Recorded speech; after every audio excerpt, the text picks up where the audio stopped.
자, 7번째 물건을 보시겠습니다. 이번에는 경기도 화성시 1억 7천짜리가 1억 2,300까지 떨어진 겁니다. 여기 보면 강제경매죠? 강제경매죠. 강제경매 얼마 청구했죠? 6,500 청구했죠. 근데 지금 최저 가격이 얼마죠? 1억 2,300이죠. 자, 이거는 70%밖에 안 떨어졌는데 제가 추천했는데 왜 추천했느냐? 여기는 주인으로 산 사람이 정확하게 해요. 여기 보면 자 보십시오. 배 누구하고 이 누구가 있죠. 71년생 동갑이죠. 근데 동갑인데 같이 있는 사람이 집이 같으죠. 즉 이 얘기는 무슨 얘기냐면 이 배 누구하고 이 누구라는 두 분은 침대를 같이 사용하는 사람들이거든요. 둘 다 주인이라는 얘기예요. 그러다 보니까 제가 판단하기에는 둘이 다 주인 노릇을 해야 되기 때문에 둘이 다 주인 노릇을 하기 위해서는 제일 편안한 것이 이걸 어떻게 한다? 갚아버리는 겁니다. 지금 얼마죠? 1억 2,300이죠. 이 사람이 공유자 우선 매수 신청하면 1억 2,300이 있어야 되죠. 그러면 1억 2,300을 가져야 돼. 이걸 취하를 시켜야 돼. 이게 만약의 경우에 여기에 취하시키지 않는 경우는 언제냐면 이 사람이 이 6,500 말고도 빚이 많을 때, 감정가 많고 이럴 때는 할 수 없이 배우자가 이 6,500만 원만 갖고 해결이 안 되다 보니까 할 수 없이 공정선 매수 신청을 해서 처리하는 경우가 있습니다. 그렇지만 제가 봤을 때 아무것도 없이 딱 하나 누구한테 뭘로 해서 이게 뭐야? 6,500이기 때문에 여기에 주인 노릇하는 두 부부가 이 주인 노릇을 그대로 계속하기 위해서는 6,500만 원을 틀림없이 저는 갚을 확률이 아주 높다는 것입니다. 따라서 우리는 이런 경우에는 아까도 제가 말씀드렸듯이 강제경매 취하를 하려고 하면은 취하 동의서를 받아야 되다 보니까 이 청구 금액이 6,500이다 그러면 우리는 취하 동의서를 500 정도만 받고 취하 동의서를 끊어주고 그냥 낙찰 받고 나면서 취하 동의서 끊어주고 나서 한 열흘 정도 있으면 입찰 보조금 찾아가라고 법원에서 연락이 오는 겁니다. 그런 정도 수익을 본다고 생각하고 입찰에 들어가시는데 돈 500밖에 못 벌지 않느냐 생각하지 마십시오. 왜? 한 달 내로 끝나는 거니까. 8번째 물건을 보시겠습니다. 이것도 2분의 1 지분 경매인데 여기는 보면 금천구 시흥동입니다. 시흥동인데 이거는 강제금액 청구액이 얼마? 3억 4,200이다 보니까 이거는 취하될 일은 없습니다. 그렇지만 주인 노릇을 하는 사람은 있습니다. 자 보십시오.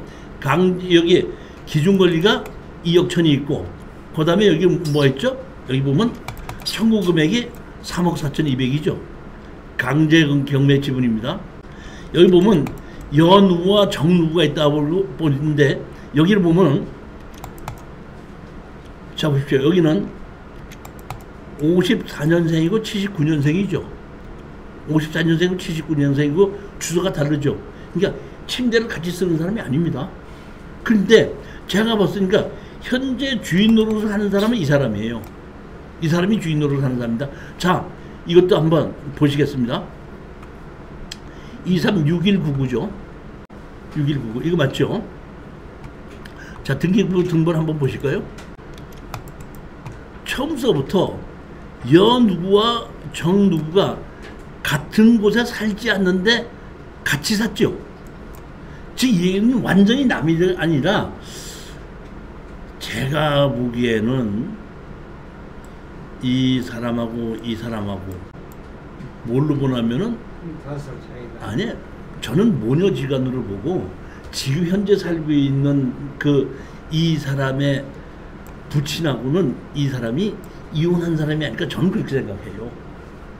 그래서 지금 이게 정 누구라는 사람은 이 자기 아버지하고 지금 살고 있고 그 사람이 지금 노릇을 하고 있어요. 보니까 내용 그렇더라고 지금. 자 보시겠습니다. 현황조사서 한번 볼까요?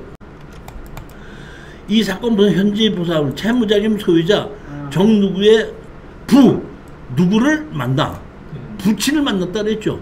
교부하고 점유관계를 하긴 하다 봤더니 그 저기 소유자 누구의 가족이 점유하고 있다고 사용함. 이러니까 처음서부터 2분의 1만 여기 사놓고 처음부터 이 사람이 다 점유하고 사용하게끔 만들어 놓고 사는 것 자체는 2분의 1은 어떤 여자가, 나이 많은 여자가, 그리고 실질적으로는 이 사람이 이 부침만 모시고 산다고 나와 있는 걸 보면 저는 그런 관계가 아닌가 싶은 생각이 듭니다. 자, 그러면 이 사람이 취하를 시키고 싶어도 이게 돈이 너무 많으니까 취하를 못 시키겠죠. 자, 취하를 시키지 않는 우리가 이런 경우에 먼저 번에도 우리가 이제 부평에 있는 아파트를 이제 산적인데 이렇게 64%까지 떨어지고 우리가 샀거든요. 여기 보면 금천구라는 얘기는 아파트 가격이 떨어지지 않았다는 얘기입니다. 둘 중에 하나입니다. 우리가 낙찰을 받았을 때 그때 강제경매로 낙찰을 받아서 2분의 1 낙찰을 받아서 갔더니 만나러 갔더니 거기에 살고 계시는 남자분이 뭐라고 얘기하시냐면 와이프가 속아가지고 이렇게 경매를 당했기 때문에 나도 이 집이 살기가 싫다고.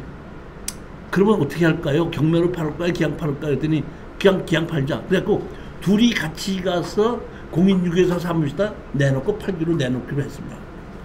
내놓다 보니까 한 보름 있다가 아파트가 금방 팔리잖아요. 한 보름 있다가 이 감정가로 내놓으면 금방 나갑니다. 내놓고 있다가 보니까 실질적으로 계약하자고 연락이 오는 거야. 연락이 오니까 그때서야 거기서 살고 있던 분이 그러지 말고 실질적으로 얼마 한다 보니까 나한테 팔 때 한 1,000만 원만 싸게 주면 안 됩니까? 해갖고 그 사람이 다시 산 적이 있습니다. 그럴 확률이 저는 높은 걸로 봅니다.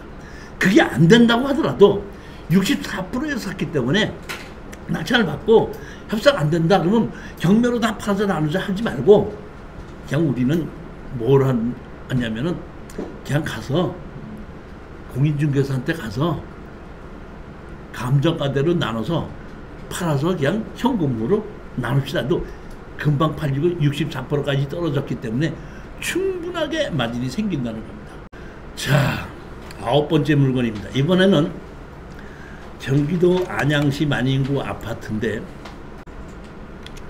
3분의 2 지분 설정을 했고 봤더니 여기 아파트가 재개발된 것 같아요. 재개발돼 가지고 상속을 받아서 3명이 상속을 받았는데 상속을 받아갖고 3명이 재개발을 되고 있는 도중에 상속을 받은 한 사람이 어떤 사람한테 3분의 1 지분을 팔았어. 팔아가지고 3분의 1 지분이 있고 3분의 2가 있는데 상속을 받은 사람이 돈이 없다 보니까 왜 자기 분담금을 내야 되지 않습니까? 재건축했을 때 그 분담금이 없다 보니까 지역조합에다가 3분의 1을 설정해놨어. 근데 그 돈을 안 갚으니까 지역조합에서 3분의 2를 가지고 경매를 집어넣었는데 이거는 제가 보기엔 3분의 1 사놓은 사람이 공유자 선에서 들어올 확률도 있긴 있습니다. 그렇지만 공유자 들어오면은 들어오면 되는 거고 만약에 공유자로 들어오지 않고 우리가 낙찰을 받았다. 그러면 이거 대박입니다. 왜? 3분의 2죠. 그러면 점유하고 사용하는 거는 반 이상 가진 사람이 있죠. 내가 점유하고 사용하고 쓸 수 있죠. 내가 쓸 수 있고 누구한테 전세를 줄 수도 있고. 그렇게 해놓고 대항력 있는 전입자를 만들어 놓고 다 팔아서 나누자고 할 수도 있죠.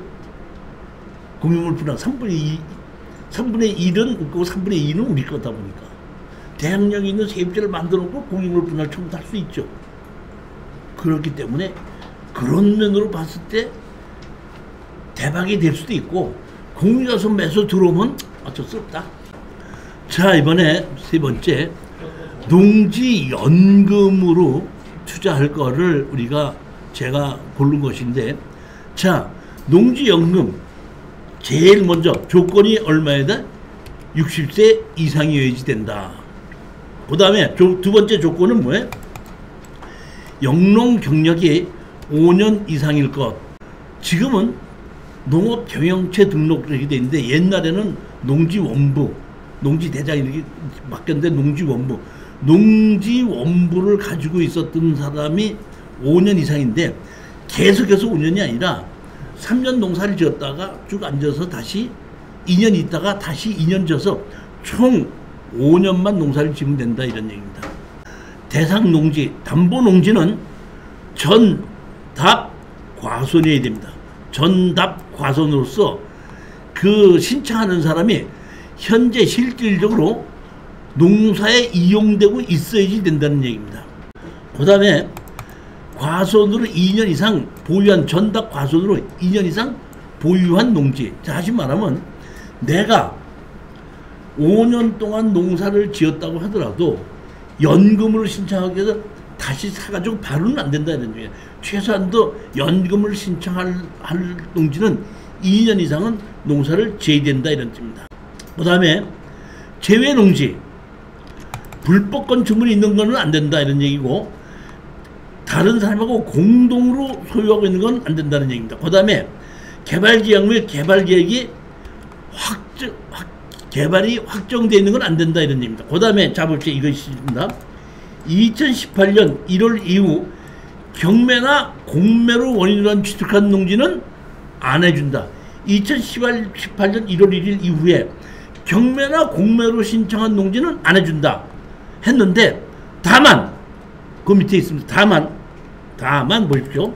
농지연금 신청은 현재 신청 대상 담보 농지 보유기간이 2년 이상이면서 소지하는 시군구와 인접한 시군구 담보 농지거리까지 얼마? 30km 이내 신청인이 거주하는 경우에는 해준다 이런 얘기입니다. 즉 이 얘기는 무슨 얘기냐면, 지금 농지연금을 받으려고 하면은 내가 5년 이상의 농업인의 기간을 채워야 되고, 농지연금을 신청하는 농지 2년 이상을 농사를 지어야 되고, 그 다음에 그 농지에 30km 이내에 거주하고 있어야 된다 이런 얘기입니다. 자, 그 다음에 이번에 새로 생긴 게 있죠. 뭐가 있죠?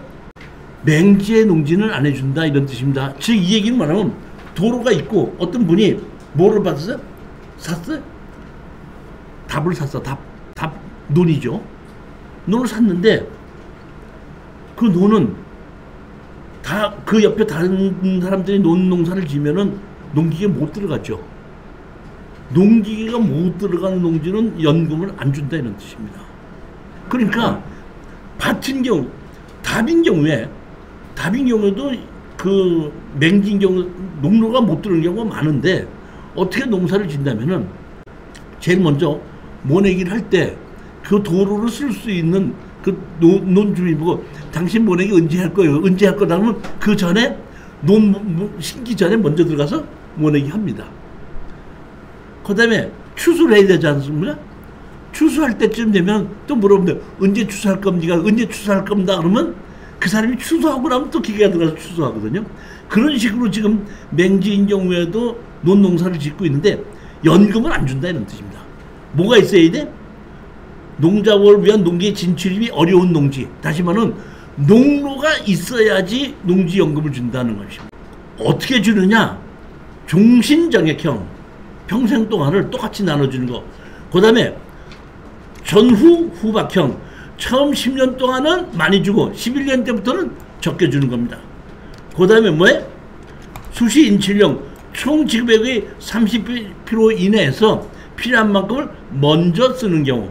그 다음에 기간정액형, 5년, 10년, 15년, 20년 이렇게 기간을 정해놓고 받을 수 있는 거.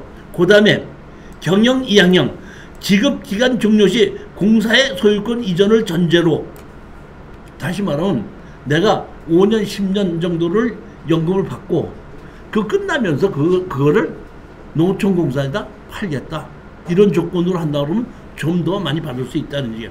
그 다음에 은퇴직불형, 6년, 7년, 8년, 9년, 10년 있는데 농지 땅을 내가 다시 말하면 그 농촌공사에다 팔면서 나는 몇 년 동안만은 농사를 내가 짓고 그 다음에는 팔겠다, 이렇게 하는 이런 경우가 있다는 얘기입니다. 그러면 언제든지 내가 연금을 받다가 연금 받는 거를 취소시킬 수가 있다 이런 얘기입니다. 그러면 빌려주는데 적용금리가 언제나 자 보십시오. 얼마나? 고정금리, 변동금리는 농어정책의 변동금리 대출의 적용금리, 최초 월 지급금 지급받을 때 6개월 단위로 재산정 이렇게 돼갖고 고정금리로 2%로 할 수가 있고 변동금리로 할 수 있다. 그런데 우리는 연 2% 보정금리로 하는 것이 대부분 맞다 이렇게 보는다. 자, 담보농지의 평가 방법입니다. 얼마로 하느냐? 공시지가의 100% 또는 감정평가의 90%를 가입자가 선택할 수가 있습니다. 공시지가로 할 것이냐 내가 감정평가로 할 것이냐 보고, 감정평가로 한다면 감정평가의 90%고 공시지가로 하겠다 그러면 공시지가의 100%입니다. 그러니까 우리가 연금용으로 투자할 때는 공시지가가 높은 경우도 괜찮죠. 공시지가보다 낮은 땅을 산다 그러면 되는 거고, 또 감정가보다 낮은 땅을 사도 아무 문제가 없습니다. 이제 제가 이러한 농지연금을 투자하는 것을 한번 보겠습니다. 자, 경기도 화성시 8단면 162의 세필지, 지목이 뭐예요? 답이고 1143평입니다. 여기 감정가격이 얼마죠? 10억인데 3억 6,200까지 떨어졌습니다. 제가 예전에 우리 수강생 한 분이 농지연금을 신청한다고 해서 그 당시에 감정가격이 얼마였냐면 12억 8천인가짜리를 낙찰을 받아서 그분이 68세인가 그랬었거든요. 그래서 그걸 가지고 자기가 농사를 짓고 있던 게 쭉 있었고 그 옆에 농지를 또 산 겁니다. 사가지고 농지연금을 신청을 했더니 이 농지연금은 300만 원이 한도거든요. 300만 원 한도인데 그때 그분이 뭐라고 얘기하냐면 교수님이 시킨 대로 했더니 얼마 나온 278만 원 받습니다 그러더라고요. 그러니까 약 한 2억 13억, 그러니까 13억에서 14억 정도쯤 되시는 그 금액에 68세 정도 되시는 분이 연금을 신청하니까 한 300만 원 정도가 나온다 이렇게 생각하시죠. 감정 가격이 여기 얼마죠? 10억짜리인데 얼마? 3억 5,200까지 떨어졌습니다. 즉 내가 이거를 낙찰 받아서 5년 있다가 또는 2년 있다가, 5년은 한 번도 농업을 안 썼으면 5년이 있어야 되고 내가 이미 영농 경력이 있다 그러면 2년이지 않습니까? 2년 있다가 다시 연금을 신청한다 그러면은 농어촌공사에서 공시지가로 할 것이냐 감정가로 할 것이냐고 물어보면 감정가로 해주십시오 하게끔 되면은 2년 후에 제가 보기에는 현재의 10억짜리가 2년 후에는 11억이 될 수도 있고 2년 후에는 9억이 될 수도 있겠죠. 보면은 그러니까 이 감정가에서 크게 틀리지 않는다 이런 얘기. 즉 이 얘기 뭐냐면 우리가 3억 5천 주고 샀다고 해서 감정가격이 3억 5천이냐 4억 되는 건 아니다 이런 얘기입니다. 우리는 감정가격의 90%에 팔 수 있다 그러면 10억짜리를 3억 6천에 주고 사서 얼마에 팔 수 있다? 9억에 팔 수 있다는 겁니다. 다만 일시불로 받지 않고 아까처럼 10년 동안이든지 15년 동안이든지 이렇게 분할해서 받을 수 있고 평생을 받을 수 있고, 근데 제가 생각하기에는 한 68세 돼서 70세 되시는 분이 나 신청한다면 한 15년 동안을 분할을 신청한다고 그러면은 한 300만 원 정도는 충분히 나올 수 있을 거라고 보는 겁니다. 90세 이상 돼서도 돈이 필요하나? 아니 물론 필요하신 분은 있겠죠. 저 보니까 우리 어머니가 우리 집에 계실 때 이제 그 노인 가서 이게 하시는데 그 노인네들도 또 거기 가서 이게 하다 보니까 또 사귀시더라고요. 그러다 보니까 우리 어머니가 90세인데 98세 되시는 분도 거기 나오시더라고. 그래서 같이 가서 점심 식사도 일식집 가서 하고 하다 보니까 돈이 또 필요하긴 필요할 것 같은데 대부분 내가 보기에는 90세 이상 되면은 그렇게 돈이 많이 필요할 것 같지는 않아요. 보면. 하여튼 간에 제가 보면 자 보십시오. 지복은 답이나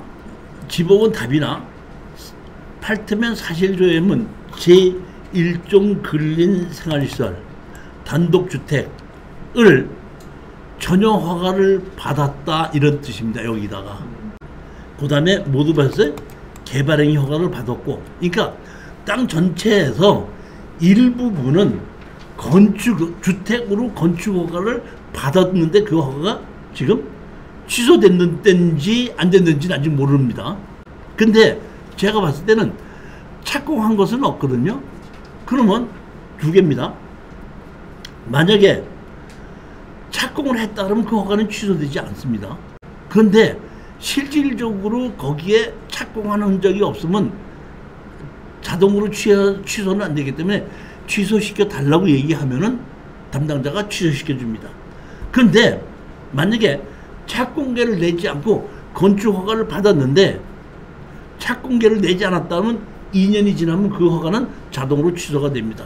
따라서 여기에 자체가 이러한 건축 허가가 나 있다고 하더라도 현황에 착공된 것이 없기 때문에 그 문제는 없다 이런 뜻입니다. 자, 여기 보시게끔 되면 목록 1의 일종 근린생활, 목록 2에는 단독주택, 왜? 목록 3에는 단독주택 허가 있으므로 매수 시 별도 확인을 요함. 허가가 살아있다 그러면 제가 보기엔 이거는 착공계를 낸 것 같아요. 그러면 제일 좋은 것이 이 여기 허가를 받은 사람을 찾아가서 허가권을 건축주 명의 변경 신청을 해달라고 해서 넘겨받는 것인데 가격이 우리는 어차피 허가가 취소되어서 내가 허가를 다시 받아도 농지전용 부담금은 내거든요. 농지전용 부담금 내니까 그런 정도로 다시 하면 좋고, 안 된다 그러면 다 취소시켜버리고 나 아무 때나 저기 허가를 받았다는 얘기는 여러분이 아무 때든지 허가 받을 수 있다는 뜻이죠. 단순한 허가를 받았으니까. 그러니까 나는 연금으로 생각하고 사뒀다가 언제든지 분할해서 택지로 사겠다는 사람이 좀 잘라서 팔겠다. 그렇게 생각해도 아무 문제가 없다는 뜻입니다. 자, 여기 보면 고속도로가 있고 그 옆에 방음벽이 있고 여기 옆에는 뭐예요? 접도구역입니다.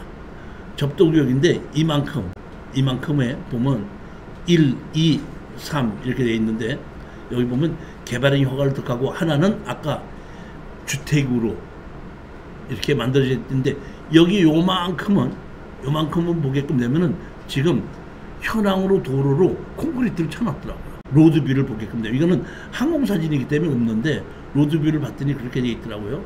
자, 요 땅입니다. 이렇게 돼 있는데 제가 이거는 감정평가사가 찍은 사진이고 제가 로드뷰를 봤을 때 이렇게 쳐져 있죠. 그러니까 요 앞에 땅 개발 행령을 받고 이 땅을 통해서 그 뒤로 들어가게끔 돼 있는 건축허가를 받아서 여기를 도로로 만들어서 뒷땅에 건축허가를 받아놓은 게 아닌가 싶은 생각이 들고, 여기 보면 이렇게 방음벽이 있죠. 이쪽으로.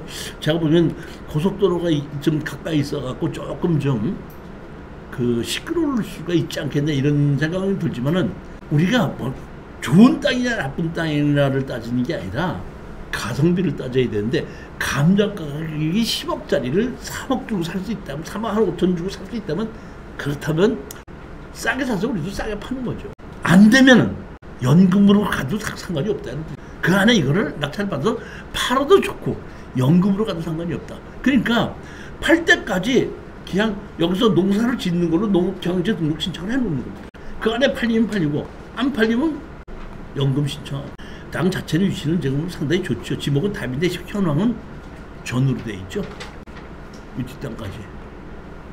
그러니까 아까 지금 필지가 세 필지였지 않습니까? 그래서 맨 뒤에서부터 이렇게 뒤로 돌아가게 만드는데 이 도로가 그 고속도로 방음벽 옆으로 도로를 만든 겁니다. 이렇게.